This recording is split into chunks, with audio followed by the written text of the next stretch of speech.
Another officer-involved shooting in Spokane Valley. This time, the suspect was reportedly armed with an obsidian knife with a blade made of volcanic rock similar to the ones you see here.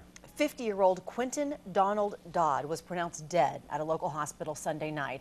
And today we're learning why Dodd may have been angry with law enforcement. KXLY4's Jeff Humphrey is live near Progress and Valleyway with the details. Jeff?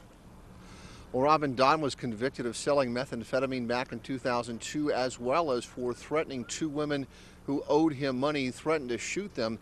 Dodd was given a chance to turn his life around by the couple that owns this duplex, but witnesses say last night, in his anger, Dodd even turned against them. 2.5 months ago, Quentin Dodd heard about this ad offering affordable rent to men and women who are ready to let their faith in God change their lives. After a brief interview, the co-owner of Restoration Ministries thought the 50-year-old Dodd was ready.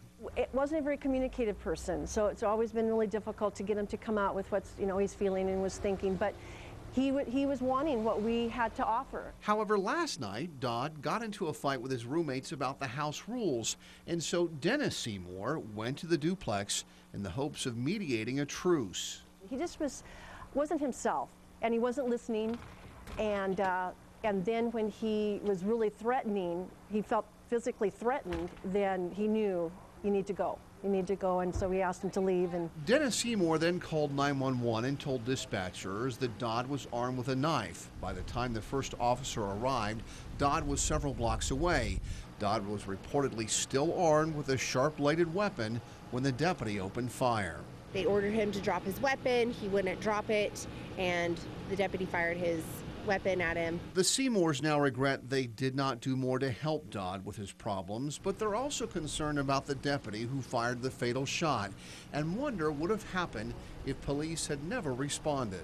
And I appreciated so much all that the officer did, and knowing, I could never put myself in that same place, because he put his life in the line for us.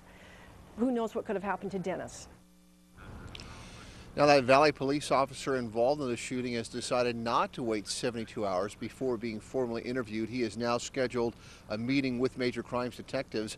Meanwhile, investigators plan to release a photo of that obsidian dagger later on in the week. Reporting live in Spokane Valley, Jeff Humphrey, KXLY4.